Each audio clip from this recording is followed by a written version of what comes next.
Olá, esse é o Impacto Científico, um podcast sobre como a ciência e o impacto social caminham juntos. Nos próximos episódios, você vai ouvir a nova temporada Ciência e Filantropia, uma parceria com a Wilinca, organização sem fins lucrativos, que há 12 anos conecta a ciência ao mercado para gerar impacto real na sociedade. Ao longo dos próximos episódios, vamos explorar como a ciência contribui para enfrentar grandes desafios globais e de que forma a filantropia e o investimento social privado podem acelerar essa jornada. Então, se esse tema te interessa, segue o podcast para não perder nenhum episódio e compartilhe com quem também vai gostar dessa conversa. Estamos nas principais plataformas de podcast e no YouTube da Wilinca. Vamos juntos?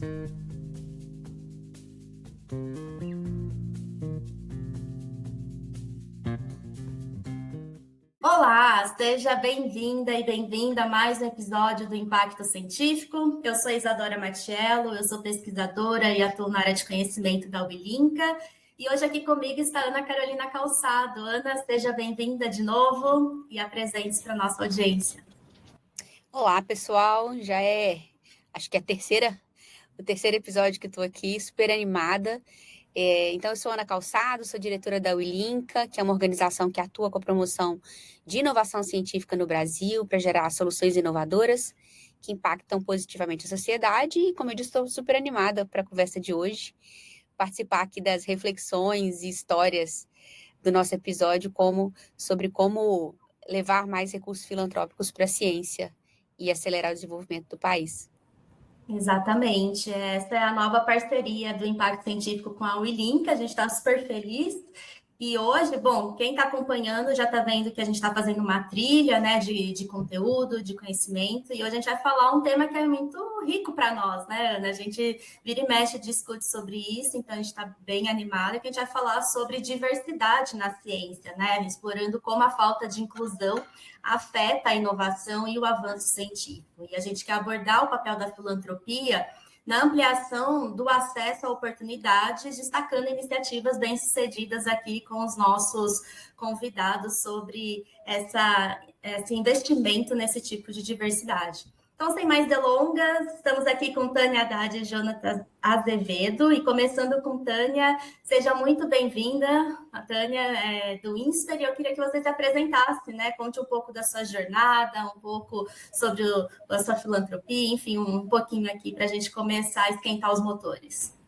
Boa tarde, Isadora, Ana, Jonathan, prazer enorme estar aqui. Muito obrigada pelo convite, fico honrada, até porque eu particularmente não sou uma mulher em ciências de formação, apesar de, enfim, ciências sociais, né, em outra vida eu me formei em economia, mas falando aqui um pouquinho de mim, então pulando um pouco a história, atualmente eu sou presidente do Conselho Deliberativo do INSPER, uma instituição de ensino superior, privada, porém sem fins lucrativos, aqui em São Paulo. E, enfim, repetindo aqui, apesar de eu ter me formado em economia, eventualmente eu migrei para a área mais de psicologia e com foco, na verdade, minha formação foi no exterior, então você tem essa flexibilidade, né? Eu fiz a graduação numa matéria e a minha pós em outra, e sem nem, honestamente, parece brincadeira, né, olhando para trás, mas sem conectar de forma alguma ou planejada com uma eventual posição no INSPER, eu me especializei no que eles chamam lá de College Advisory, que é essa orientação para alunos de graduação. Tudo para dizer que, então, eventualmente, quando eu voltei para o Brasil, eu comecei atuando no INSPER, na área de carreiras, profissionalmente. E, então, eu já comecei minha trajetória aqui na escola escutando os alunos, né? Alunos e alunas, e realmente isso foi 2005, e já era bem nítido, de fato, apesar de, claro, né, tem anseios e dúvidas e sonhos e aspirações que são comuns, independentemente de gênero, né, de diversidade de gênero, racial, sociodemográfica, mas cada grupo, obviamente, tem seus aspectos idiosincráticos. E eu via muito nas alunas, realmente, algumas questões muito típicas, né? Que seja, não vou, ainda mais na frente da Ana aqui, que aliás, trouxe toda essa literatura aqui para o INSPER, eventualmente numa ação do Women in Action, da qual sou muito orgulhosa, mas, enfim, foi justamente nessa escuta que eu percebi a importância de ter espaço de troca de experiências, de mentoria. Claro que homens e mulheres, sem dúvida, só que em alguns campos, principalmente esse de tecnologia, para as mulheres ainda há muita carência nesse aspecto, como a Ana bem sabe, estuda muito mais do que eu. Então, pensando nisso e pensando nas nossas próprias engenharias, porque aqui no INSPER nós oferecemos na graduação programas de economia, administração, 3 engenharias, ciência da computação e direito. E, principalmente, nos programas de engenharia, de fato, aliás, programas tais que comemoram 10 anos esse ano, mas nós, nesses 10 anos, infelizmente, não percebemos muito crescimento na inserção feminina. E sempre houve, eu já no conselho, ainda não como presidente, meu pai, na época, era presidente do conselho, eu sempre ouvi uma lamentação constante, puxa, né, eu sempre brinco, ó céus, ó vida, temos poucas mulheres, e nada era muito feito a respeito. E até um ponto que eu falei, olha, vamos então pensar, será que o nosso ambiente está acolhedor o suficiente, está atraente o suficiente? Antes até de começar a pensar em coisas assim super inovadoras, vamos escutar quem, de fato, já está aqui, as mulheres que já temos. A Ana foi primordial liderou esses estudos, a teoria da mudança, né, Ana? Aqui na escola, e ficou bem nítido que realmente não tinha como pensar em coisas mirabolantes sem acolher melhor quem já estava aqui, seja lá com mentoria com outros profissionais, treinamento de professores e professoras, e indo um pouco além, realmente entendendo que esses estereótipos de gênero começam antes do ensino superior. Parece que, enfim, estudos mostram que no Fundamental 1 e 2, né, que começa a fortalecer esse tipo de estereótipo. Hoje em dia fazemos também ações com escolas do ensino médio, justamente para explicar, comunicar melhor o que são programas de STEM, o que são, enfim, para que jovens, enfim, homens, mulheres, mas principalmente mulheres, entendam que, ao contrário do que muitas podem pensar ou do que muitas ouvem em casa até, esses programas e essas disciplinas e esses setores são para todos. Antes de você passar, a Tânia me citou algumas vezes para esclarecer para todo mundo. Eu tive o prazer e ter orgulho de ter participado da criação, praticamente, né, do início do projeto, como conselheira, e ainda sou de coração, tenho tido pouco tempo de acompanhar, só de longe, mas é isso, a gente atuou juntas lá. E só falando, Ana, começamos isso, eu acho que é interessante colocar, porque a gente fala muito da questão de gênero nos campos de tecnologia, mas a experiência do INSPER nos mostrou que, infelizmente, não fica só em tecnologia. Então, quando começamos, a Ana sabe bem o nome da iniciativa, era Women in Tech.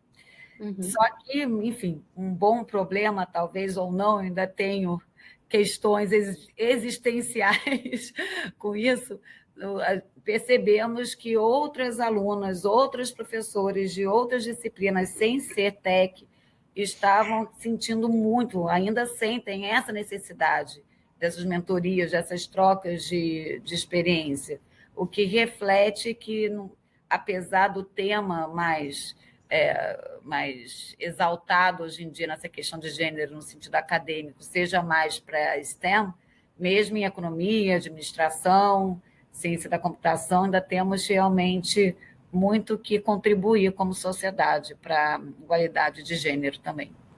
Não, foi ótimo você trazer esse ponto, Tânia, porque eu acho que até tem um encaixe aí com a jornada do Jonatas, né, na Rede Comac, ele vai falar um pouco dessas ciências sociais. e das humanas, né, que também são ciências. Então, é interessante que vocês ampliaram, né, esse espectro de atuação, e daqui a pouco vamos perguntar mais, né, como que funciona na prática. Mas só para te trazer também para a conversa, Jonathan, seja muito bem-vindo e conte para nós quem é você e um pouco sobre a Rede Como A. Obrigado, Isadora. Prazer estar aqui com você, com Ana e com Tânia. Eu sou o Jonatas Azevedo, sou carioca, mas agora paulista. Estou brincando que eu sou um carioca paulista. Me mudei recentemente para São Paulo.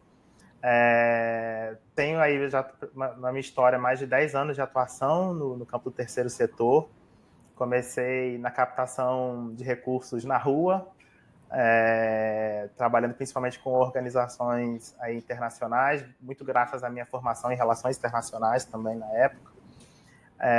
E desde então venho atuando aí no campo do terceiro setor, principalmente nas áreas de gestão de projetos, monitoramento e avaliação, mas também trabalhei muito com pesquisa também, né? E dentro desse processo me conheci o campo da filantropia comunitária e de justiça social a partir de uma experiência minha em que, quando eu morei 2 anos no Haiti, trabalhando com uma organização brasileira que atuava lá, a gente sempre trabalhou com essa pegada, né, comunitária, enfim, mas conhecer o cenário haitiano, né, pelos documentários, pelos livros, era uma coisa. Quando chegando lá, a gente via, né, eu pude ver na realidade como era complexo a dinâmica que o sistema, né, de cooperação internacional, de ajuda internacional, operava lá. Isso me gerou uma série de frustrações, uma série de questionamentos sobre o campo, mas foi também uma oportunidade para eu conhecer outras formas de se posicionar no setor, de conhecer, de atuar, né, junto ao social, e foi quando eu conheci o movimento Shift the Power, o movimento da filantropia comunitária, e de justiça social, e entendi que era aí que fazia sentido para mim, né, que tocava lá no coração, e também estava alinhado com esses valores, né, com essa missão que eu tenho aqui atuando no campo social. Depois dessa minha experiência no Haiti, eu fiz um mestrado em inovação social, também para buscar novas referências, buscar outros caminhos, mas entendi que ali não foi onde eu encontrei também. E quando eu voltei para o Brasil, comecei a atuar com consultorias, atuando de novo com pesquisa, enfim, e conheci a Rede Como A. Eu já conhecia pela internet e tudo mais, mas atuei, né, como consultor para a Rede Como A.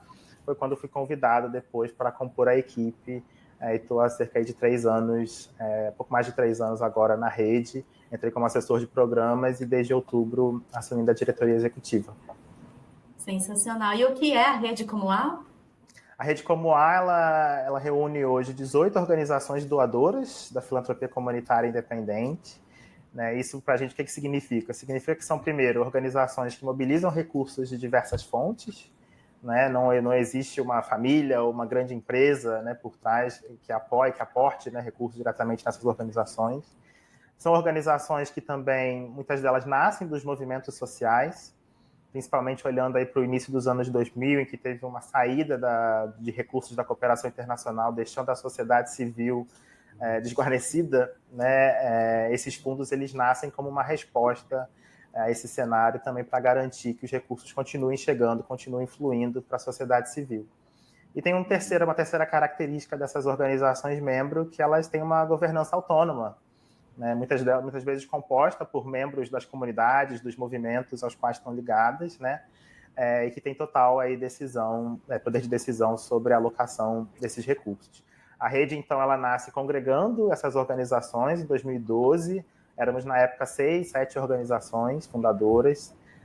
Hoje, como eu falei, 18. Mas nasce também como uma resposta, né? A Tânia mencionou essa de olhar para o campo, né? Ver onde é que estão as mulheres. Aqui no nosso caso da Rede Como A foi olhar para o campo e ver onde é que está essa filantropia que apoia a sociedade civil, né? A gente olha para o nosso campo ainda, um campo que prefere criar seus projetos próprios, que confia pouco no que já é feito, né, por movimentos e organizações. Então a rede ela nasce como uma resposta, né, também a isso, posicionando, né, e defendendo uma filantropia mais doadora, uma filantropia mais comprometida com a luta dos movimentos e das organizações da sociedade civil. Então nossos membros atuam principalmente nessas áreas de direitos humanos, justiça socioambiental, e desenvolvimento comunitário, entendendo, né, o que conecta todos eles é justamente esse fato de que todo mundo apoia a sociedade civil, né, entendendo que fortalecer a sociedade civil é fortalecer a luta por direitos e fortalecer a nossa democracia. Legal. Mas um dos projetos que essa rede atua tem a ver com bolsas de pesquisa, né? Conta só um pouquinho sobre essa parte para depois a gente seguir, que aí fica o porquê, né, da ciência. Sim, isso. Então, dentro da Rede Comum, a gente tem o que a gente chama de programa de incidência, né? Então, entendendo que a rede ela também nasce com essa missão de influenciar o campo da filantropia do Brasil, mas também internacionalmente sobre as suas práticas de doação. E para fazer incidência tem um elemento chave que é a produção de conhecimento, né? Então a rede ela tem esse histórico, né, de pesquisas sobre o campo da filantropia, olhando também para as práticas de filantropia comunitária e de justiça socioambiental, mas como parte desse processo, né, da nossa produção de conhecimento, a gente se depara, né, sempre que a gente vê que essa produção de conhecimento ela já acontece nos territórios, né, e ela acontece com uma diversidade muito ampla, com abordagens muito distintas.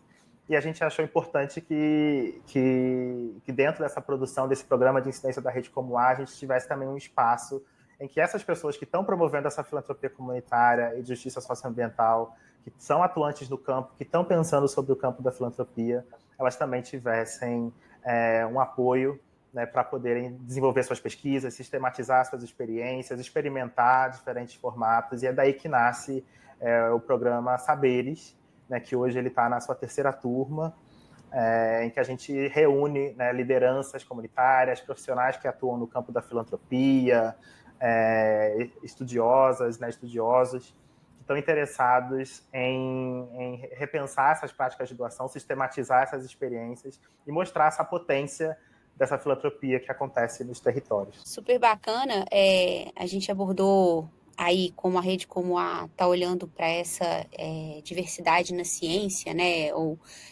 diversidade, filantropia e ciência. Acho que seria bacana também a gente trazer, né, Tânia, dentro do projeto Women in Action, tem parte das ações que estão relacionadas, né, à ciência. Não, sem dúvida. Eu estou ouvindo aqui o Jonatas, eu falei assim, nossa, não sei mais o que eu vou falar nesse podcast, porque ele falou melhor do que eu falaria, assim, coisas importantíssimas. Aliás, eu até volto para isso depois. Mas, Ana, sem dúvida, temos o nosso núcleo de estudo de gênero, conduzido pela Ana Diniz, que eu sei que bem conhece. Então, realmente, aqui no INSPER, a gente acredita, sim, que soluções reais têm que ser pensadas para problemas reais, não adianta ficar só, né, na nuvem da diversão teórica, mas também acreditamos que tudo que fazemos é baseado em ciências. Então, é uma combinação, está bem na linha do que o Jonathan está falando, não adianta você querer, enfim, você tem um sonho, muitas vezes você quer o protagonismo, que infelizmente traz essa questão da reinvenção da roda. O Jonathan colocou de uma forma mais fina do que eu estou falando aqui, mas muitas vezes é isso, né? Assim, as pessoas unem poucos esforços, muito, enfim, por querer uma causa própria ou por falta de conhecimento do que já existe. Então, aqui no INSPER, você, né, Ana, você própria fez isso, mapear quem já faz, quem já fez bem, dados por trás disso, onde queremos chegar, a própria teoria da mudança feita pelo nosso time aqui do Métrices, que trabalha justamente nesse exercício, né, nessa mensuração de impacto das iniciativas, porque às vezes é muito desconfortável, né, você querer entender se o que você está sonhando em fazer já é feito. Você fala, puxa, já é feito, seria ótimo você pensar, então vamos unir esforços, mas para alguns não é bem assim. E muitas vezes você acredita que você vai fazer igualzinho, da mesma forma de quem já fez e que não teve muito sucesso, mas ao você fazer, você vai ter sucesso. Então, tem muitas vezes um desperdício, uma ineficiência. Então, acho que a ciência ela é importantíssima muito por isso, pela metodologia que traz, mas óbvio que a ciência também com um pragmatismo e também com conhecimento muito muito bem desenhado do que você quer, quais são suas ambições, né? O que realmente, que solução você gostaria de dar para qual problema. Então, eu vejo, enfim, eu tenho muito orgulho de falar que aqui na escola, essa é parte da nossa essência, e ouvindo o Jonatas aqui falar, eu fico muito, muito feliz quando eu ouço realmente que temos parceiros nesse de norte. De fato, assim, até por ser uma escola, né, a ciência, ela está no início, meio e fim, assim, eu acho que a iniciativa acaba, tanto o núcleo de pesquisa gera insights que direcionam, né, a iniciativa, né, de mais mulheres agora em todos os espaços profissionais, como o próprio projeto apoia, pelo menos já apoiou na história que eu lembro, alguns projetos de pesquisa internamente no INSPER, né? A participação de mulheres, né, em projetos de pesquisa de engenharia e tudo mais, né? Tá vendo, gente? É um luxo ter tido a Ana, porque ela vai saber falar muito melhor do que eu, vai se lembrar. A memória dela está muito melhor do que a minha. E Tânia, tem uma coisa, o Jonatas comentou aqui, de como é muito impressionante todas as conversas que a gente tem feito aqui, como que as pessoas que estão apoiando, né, as causas, isso vem de uma vivência individual, de algo da própria história, né? Acho que foi o Jonatas trouxe aqui, né, da vivência dele no Haiti, correto? E queria escutar de você, Tânia, assim, quando foi na sua vivência, na sua história, em que esse propósito, né, com mulheres, de atuar apoiando mais mulheres nos espaços profissionais aconteceu? Olha, Ana, eu diria que é uma combinação de várias questões. Primeiro, como eu falei, né, eu já cheguei na escola ouvindo alunos e alunas, e, enfim, então isso já me ajudou bastante. Mas própria história pessoal, enfim, eu sou uma de 2 filhas dos meus pais. O meu pai fundou o INSPER. Quando entrei aqui, ele era presidente, obviamente tinha sido fundador, era presidente do conselho. E, enfim, claro que isso traz inúmeras vantagens no sentido até de paixão pela escola, mas, enfim, eu tiquei todas as caixas, né, dos estereótipos femininos de uma certa forma, no sentido, claro, de gestão, não de atuação acadêmica, como nunca fui docente aqui, nunca dei aula. Então, assim, eu já sempre acompanhei um pouco, sempre gostei realmente apesar de falar para burro, também adoro escutar, então sempre gostei muito de escutar experiências de professoras, de colaboradoras, de alunas, né? Como eu já falei aqui algumas vezes. E o que para mim eu sinto que mudou bastante foi a maternidade. Eu tenho 3 filhos, 2 homens nas pontas, 2 meninos e uma menina no meio.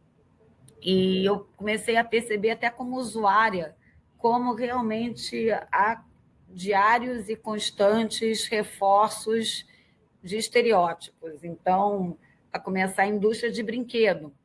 Né? Você realmente, os brinquedos que você tem para um público masculino são muito mais diversos e é um leque muito mais amplo do que os femininos. Eu tenho até uma história pessoal aqui, se vocês me permitirem, se meu pai estiver me escutando, perdoe-me por compartilhar. Mas, como eu falei, somos em 2 irmãs, eu honestamente não tenho, pelo contrário, só tenho que agradecer, nunca houve nada que eu expressei como aspiração, como objetivo, que me foi negado, desestimulado, muito pelo contrário.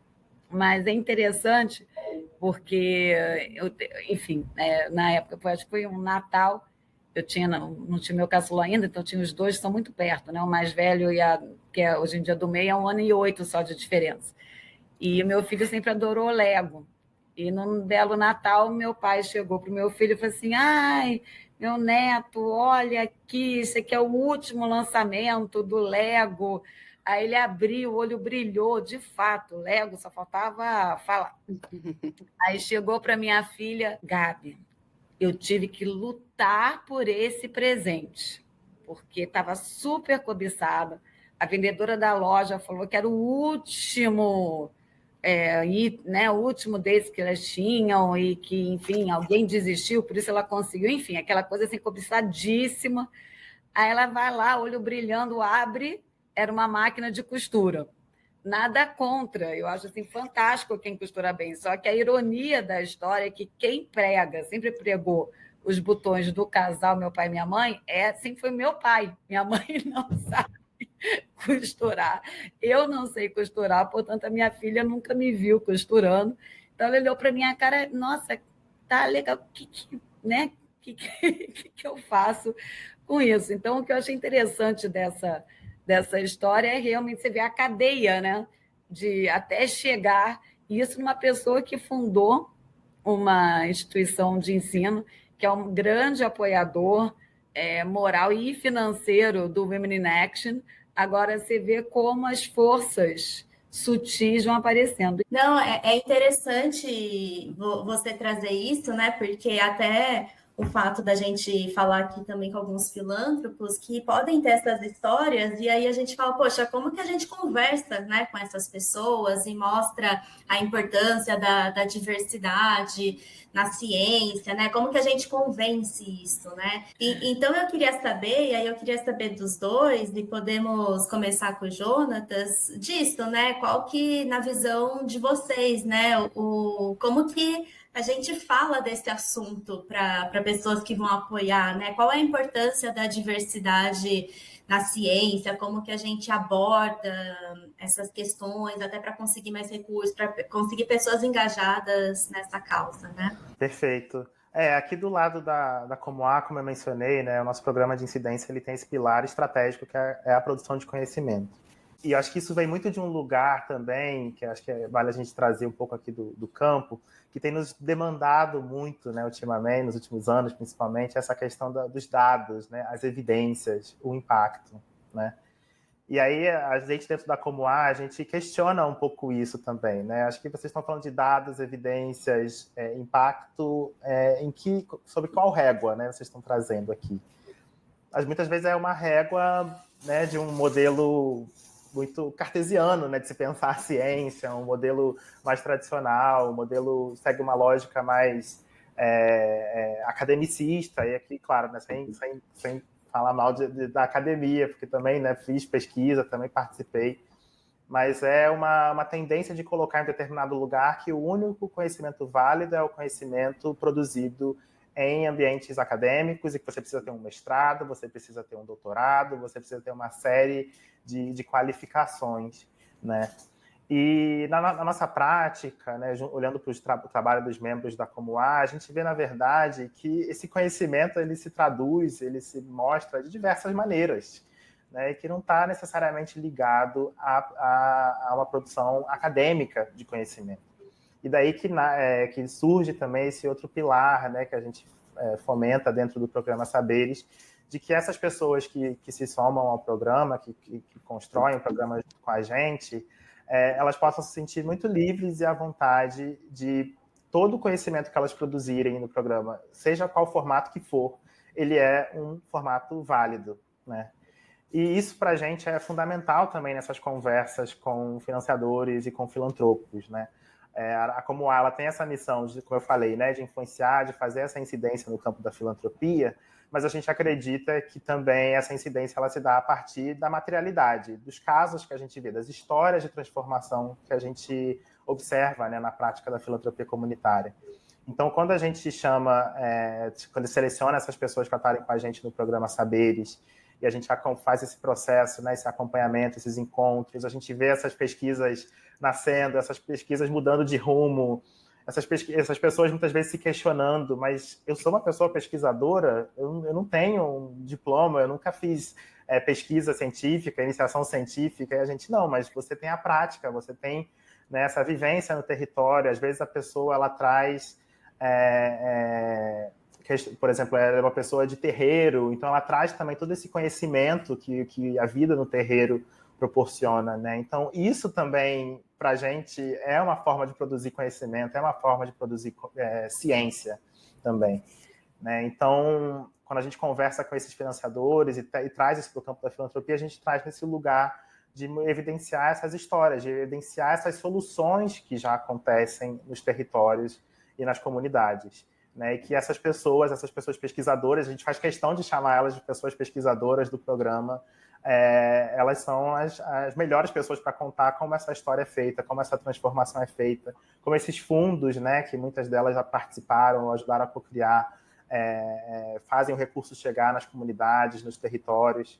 Então, para a gente, a produção de conhecimento ela é, acima de tudo, uma prática ancestral, uma prática comunitária, e todo esse conhecimento que surge, né, desses territórios, dessas comunidades, é sim válido.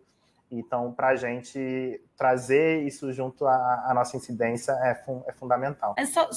Eu queria só reforçar, assim, concordo inteiramente com o ponto do Jonatas, até saindo rápido, se vocês me permitirem, um pouquinho do Women in Action, é isso, a vivência do usuário é mais importante do que a gente se dá conta, né? E a academia tende a ficar um pouco distante. Tem um enorme valor, mas eu sempre brinco, eu não quero generalizar, mas quando você pensa na pesquisa teórica, que tem, por natureza, se preocupar muitas vezes com publicações, com, enfim, metodologias super específicas, tem esse cuidado que uma pesquisa mais aplicada realmente pode se dar o luxo de não ter, aliás, não deveria ter, porque realmente políticas públicas imediatas são feitas através justamente das pessoas, né? Das pessoas que moram nos territórios, das pessoas que, enfim, que estão no dia a dia das cidades, enfim, que sentem na pele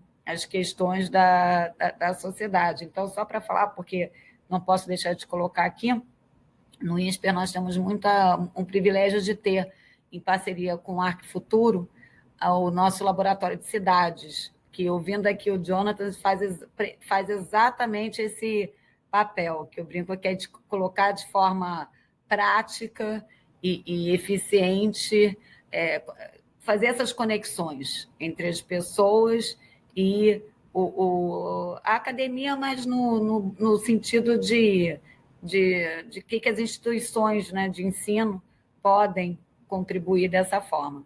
Mas só reforçando a importância da filantropia, essa parceria do Arquifuturo com o Laboratório de Cidades, ela também começou e até hoje conta com apoio de doadores, de parceiros que muitas vezes pensam, puxa, eu quero apoiar desde cidades e territórios, Amazônia, mulheres também em tecnologia, mulheres de baixa renda.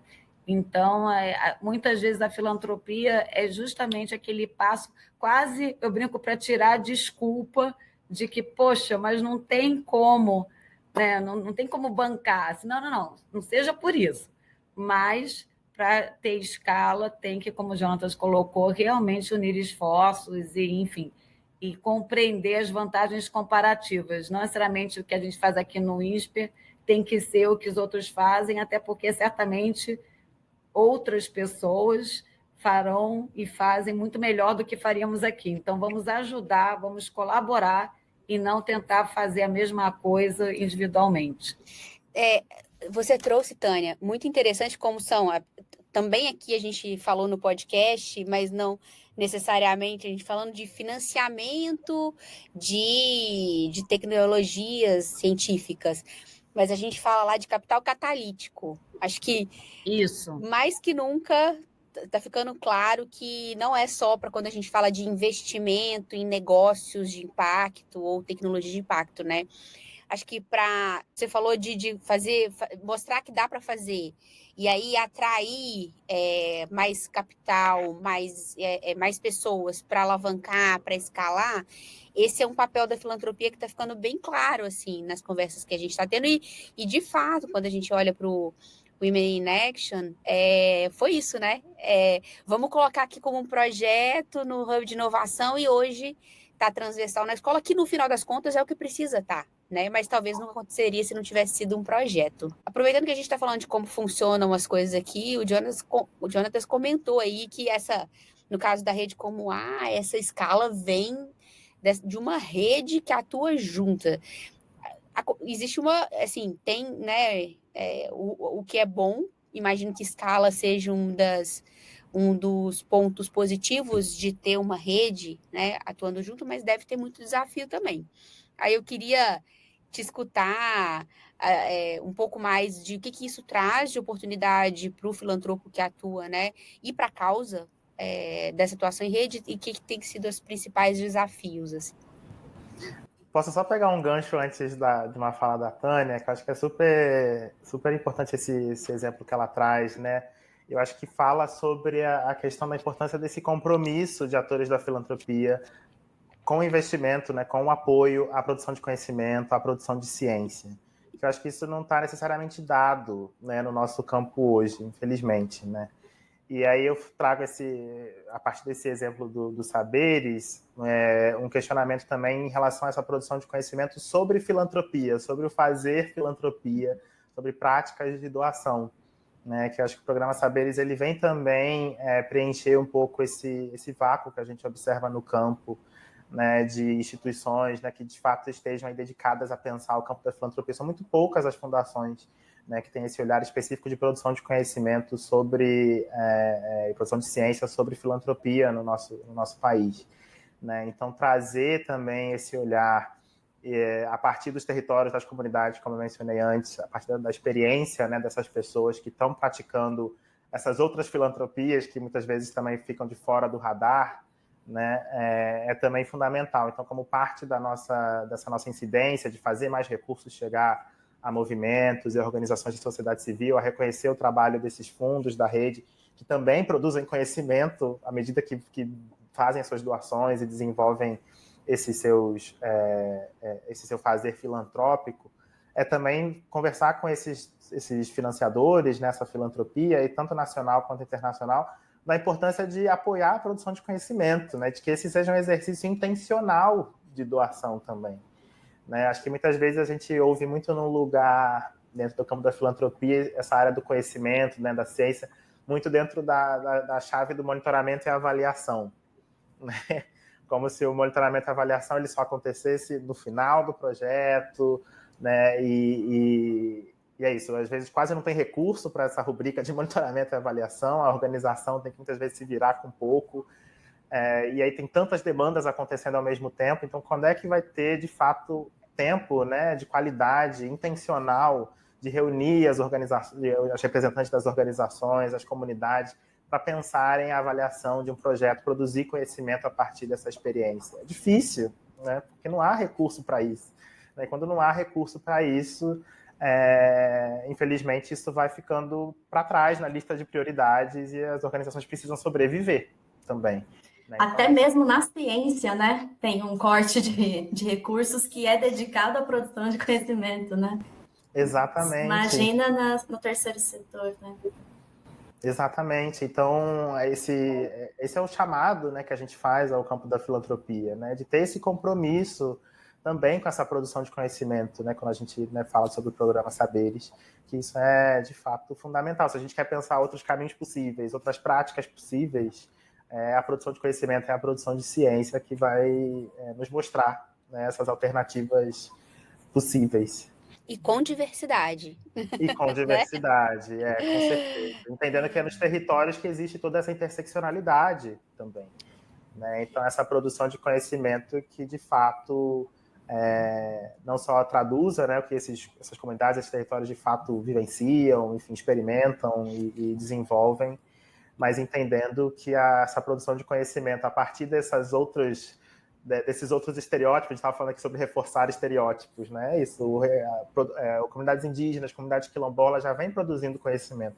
Sobre essa semana saiu um relatório da ONU que reforça isso, né? Que, na verdade, muitos dos conhecimentos tradicionais de várias comunidades indígenas, na verdade, tem muito embasamento científico, sim, né? Científico dentro da lógica, né? Que a gente fala aqui dessa lógica cartesiana que eu estava mencionando antes.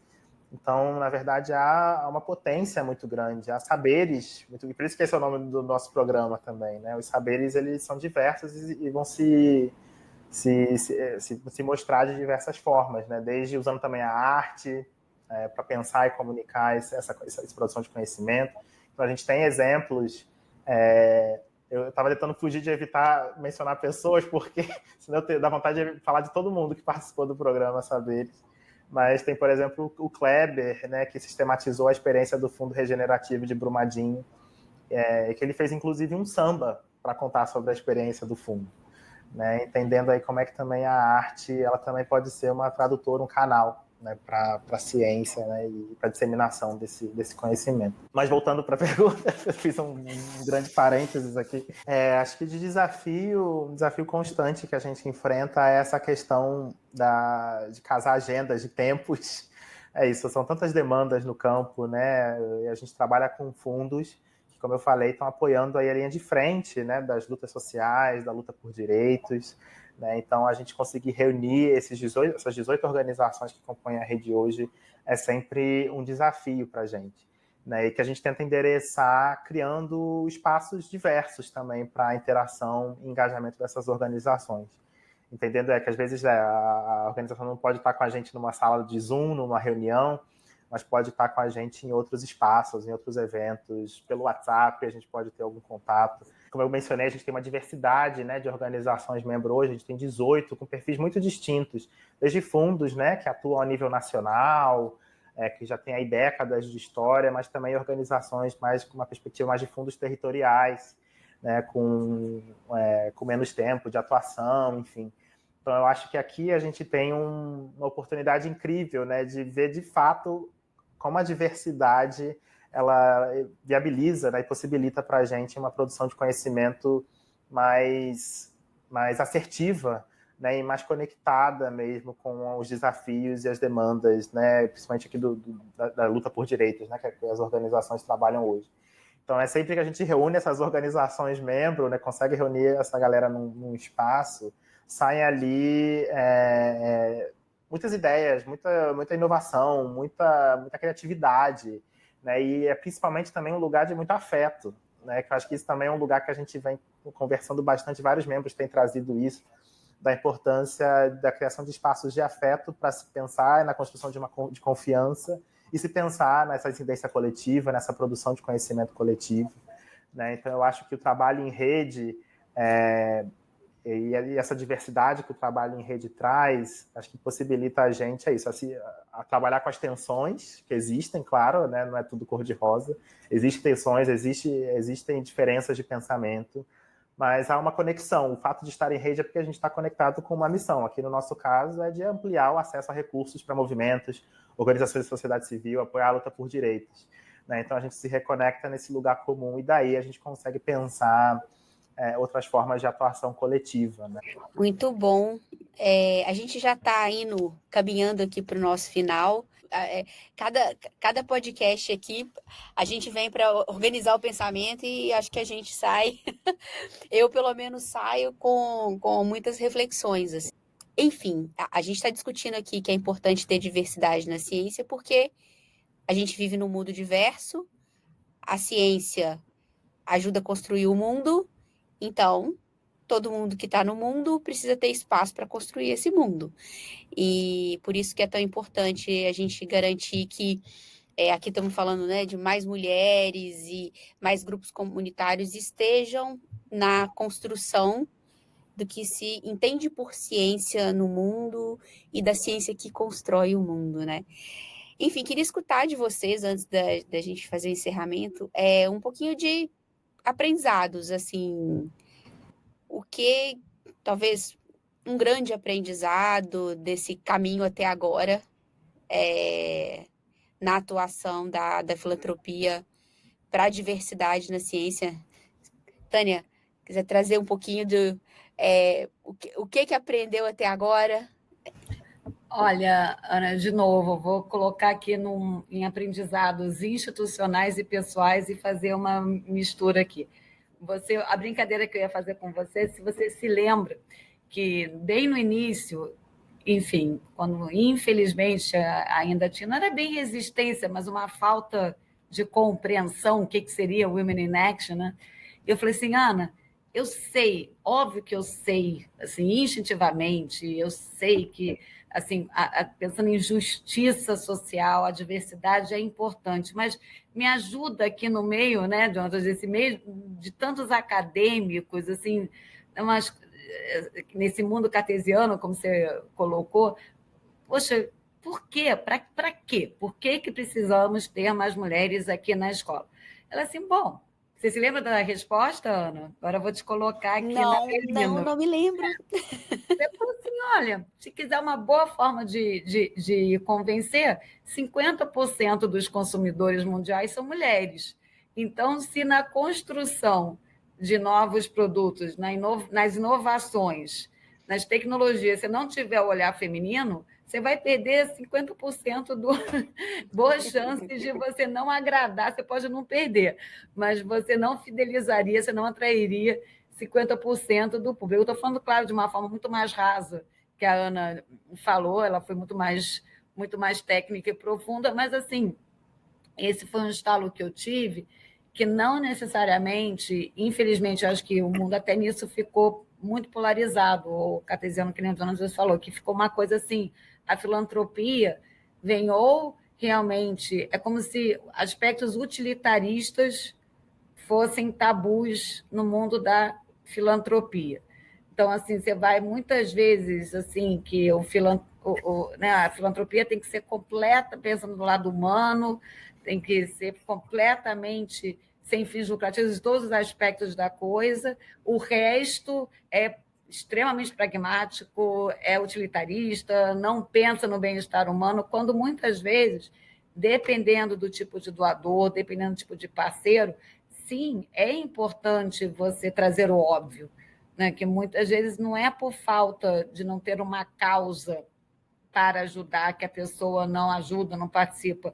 Às vezes ela não entende o valor, ainda mais no país que nem o Brasil, que é mais assistencialista mesmo. Eu sempre falo que as pessoas entendem mais caridade do que filantropia aqui. Não vou me estender no porquê, seja por confiança nas instituições, seja por modelo que seja religioso do passado, também não sou a pessoa mais adequada para falar.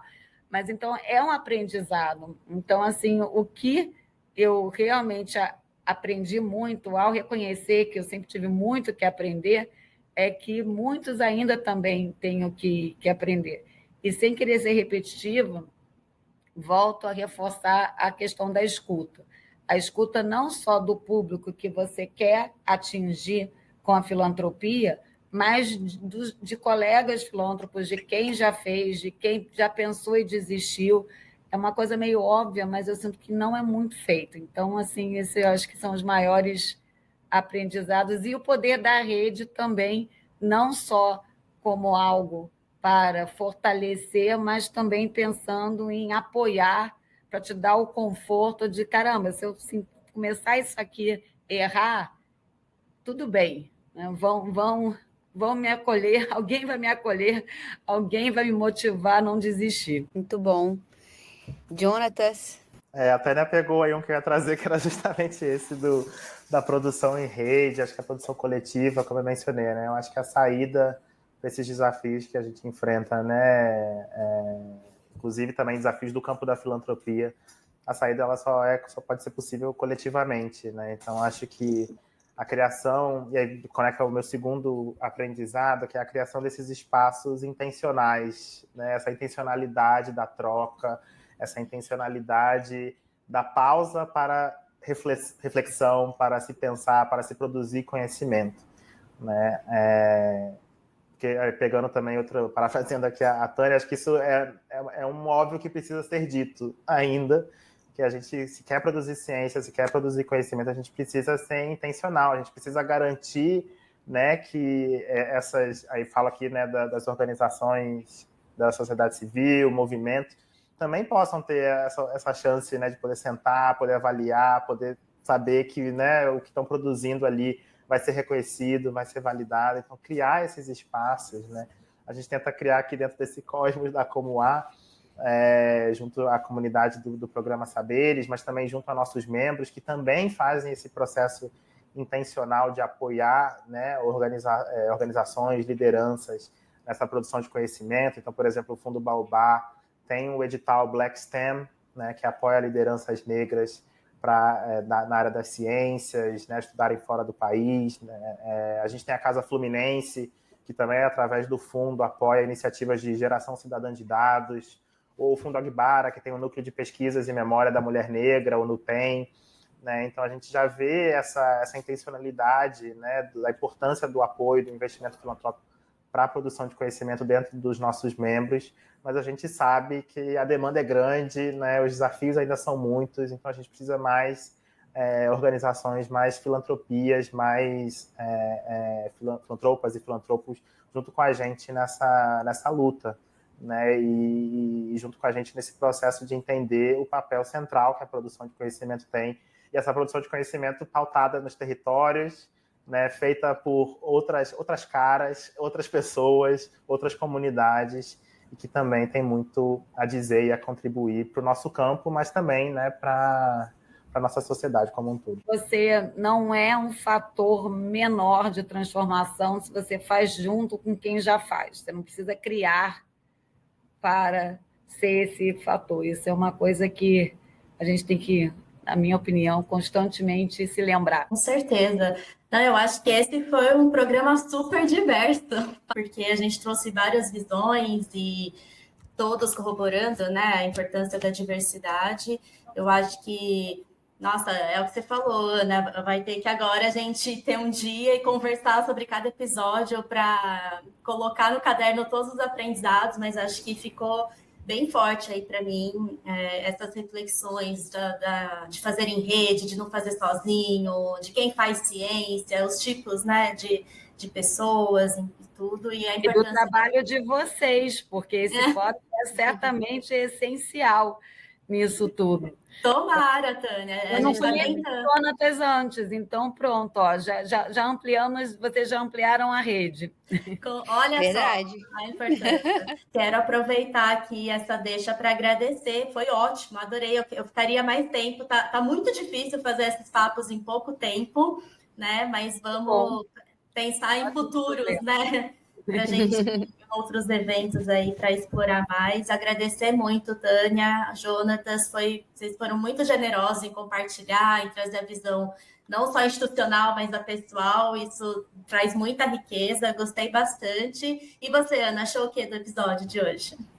Amei, como eu falei, tô saindo com ideias. Então, a gente vai ter que fazer um quando faz a série, né, que faz o spin-off, a gente vai ter que fazer desse episódio aqui, mas muito bom, Ana, obrigada. qualquer coisa você manda uma errata, tipo, olha, o que a Tânia falou que eu disse está totalmente errado. Foi ótimo. Obrigada, Tânia, e obrigada, Prazer enorme estar aqui com vocês. Isadora, Jonatas, prazer conhecê-los. Espero poder vê-los em breve novamente. Sim, eu adorei também, gente. Obrigada pelo espaço. É sempre bom falar dos saberes também. É um programa que a gente adora aqui e defende muito. Queria só deixar um convite para vocês, para todo mundo que está ouvindo. A gente tem uma plataforma no nosso site que chama Transforma, que ali é esse hub de conhecimentos, né, que a gente reúne não só a produção da galera dos saberes, então vocês vão poder conhecer as pesquisas, o que foi produzido pelas 2 primeiras turmas, né? A terceira está agora acontecendo, então daqui a pouco vai ter novidades da turma atual, mas as outras 2 turmas já tem muito material nessa plataforma e muito material também dos nossos membros, né? Que eu falei que também tem esse papel aí na produção de conhecimento, então a gente tentou reunir um pouco essa produção de conhecimento ali nessa plataforma, então queria deixar esse convite aqui para vocês também. Muito obrigada, maravilha. Eu vou deixar no site, na descrição do episódio no site, o site da Women in Action e os contatos aí, né? Obrigada, Isadora, que eu já estava levando bronca aqui do meu time de comunicação. Ó, já que é para deixar convite... Ó. Então já pode mandar para nós que a gente já coloca na descrição todos os links. Women in Action, nossas redes sociais. Isso mesmo. Vocês em tudo. Isso aí, pessoal. Sigam todos nós, por favor, que ajuda bastante o trabalho. E se gostou do episódio, compartilhe. Obrigada, pessoal. Sempre. Por favor. Obrigada, gente. Até mais. Obrigada. Um abraço. Tchau, tchau. Beijo. Obrigada a você que escutou até aqui. Esperamos que você tenha se inspirado com as ideias e discussões compartilhadas hoje. Continue acompanhando essa jornada e não perca os próximos episódios que são lançados quinzenalmente às quartas-feiras. Para não perder, é só seguir o Impacto Científico e a Ulinka na sua plataforma de podcast preferida, no YouTube e nas nossas redes sociais. Se puder, deixe sua avaliação e comentário e compartilhe com quem se interessa por inovação e impacto social. A produção deste podcast é feita por Isadora Matiello, Ana Carolina Calçado e Paulo Mendonça. Edição e comunicação por João Gabriel Reis, Jonathan Bertolino e Noemi Ribeiro. A trilha sonora é da Blue Dot Sessions. Obrigada e até a próxima!